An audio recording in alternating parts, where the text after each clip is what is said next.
Hey, Sug Bundy. Happy Avid Friday. Have a few things to go over with all of you.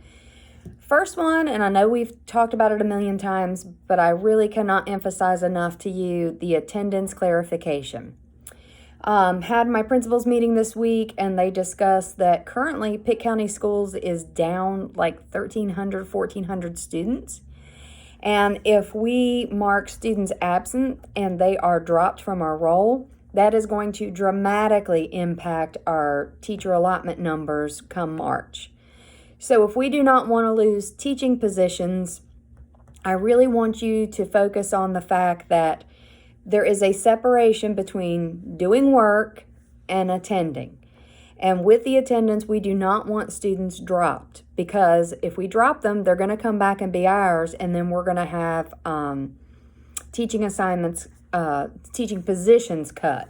So if you reach out to the parent and you have been in contact with them, they are present. Count them present.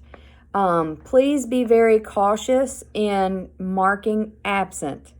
The other thing, you can go back and change absences. And if you're not sure about that, please feel free to talk to Linda or Ruby or myself. But we are working very hard with A and B week coming up, combining them, and us inviting virtual students back. So we've got some flexibility this year. We really need to be more lenient on the attendance. And as far as work completion, I sent out a letter that I've typed up that I want you to include with the first report card. We're not waiting to the mid-marking period. I want our parents to know, you know my stance on retention, but this year of all years, if they are not doing their work and they are not completing assignments and they are not on grade level, we will retain students. So we're not waiting to mid-marking period to let our families know that. So please see the email that I sent out with the attached letter. If you are in contact with parents, send it virtually. If you have not been in contact, we need to make sure they get it, and Jean and Denise can provide you with some stamps and envelopes, but we need to get those out to them. Next thing, report cards are coming out.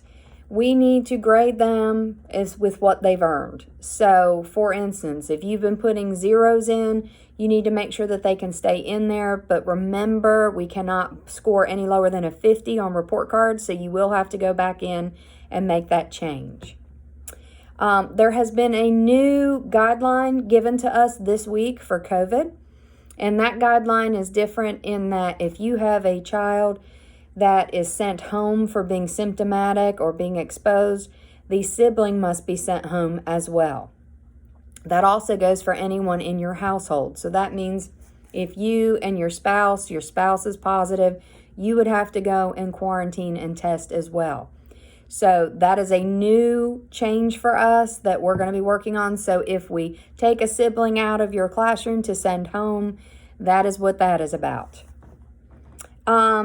Next thing, room preparation for Plan A. We have gotten preliminary numbers of our combined weeks and how many desks you will need. That spreadsheet was compiled by Denise and sent to Zach, and he is working on getting those desks out.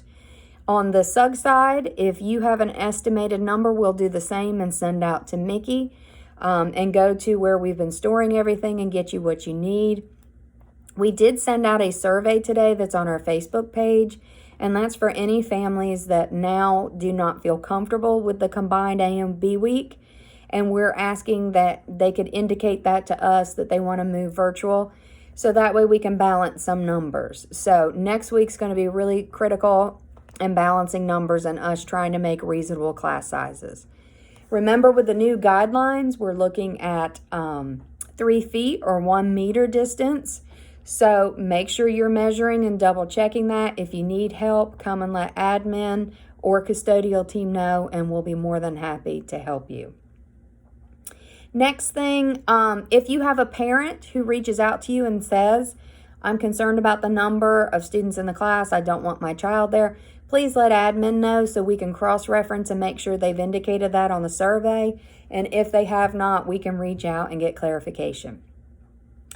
Next thing, Panorama, we have a new social emotional learner baseline screener for 3rd through 5th grade. We're going to be working, I think Ms. Dale's already sent out the email. It should take about 30 to 40 minutes. Once students start it, they cannot stop and start again later. So this needs to be a chunk of time that you can have them finish. This could also be your social emotional lesson for the day, your group time morning meeting. K2, we have one, but it would require you doing a lot of reading and working one-on-one with students, and we've just decided that's too much right now, and we're not going to take that on. If you have any questions or need clarification, let Kelly Joyner or Robin Dale know. On the K2 side, if we have some particular students that we need to do this with, we'll work on that on a case-by-case situation. Last thing, I'm going to be sending out and doing a quick presentation with all of you. As we set into the political season, just a couple reminders. It is not that we cannot discuss politics with our students. It's not that we cannot discuss the election with our students. The important thing is, and I'm going to send out the policy to all of you, we can do so, but we must be impartial. We must not be biased.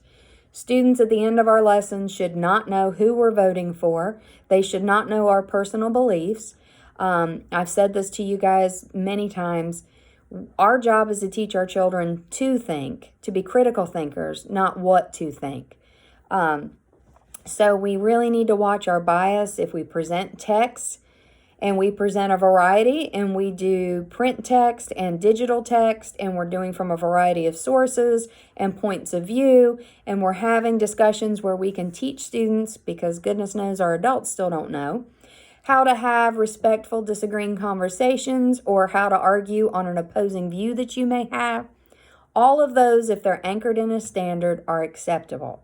And if you are doing that anchored in a standard and have followed those guidelines, then I'm here to support you in teaching our students that. Our students need to know that. But again, I'm going to show you some guidelines. I'm going to email that out to you today. So look over it and kind of go through to help guide through a lesson to see, can you answer, am I being impartial, and am I presenting a variety of sources and points of view? So I think I've got everything covered. I am thrilled to be back and at home with my Sug Bundy family. I cannot express to you all enough the appreciation and love I have felt being out with my brother. And I cannot thank you all enough for everything you've done to support me and my family. So, love you guys. Thank you. Have a great weekend.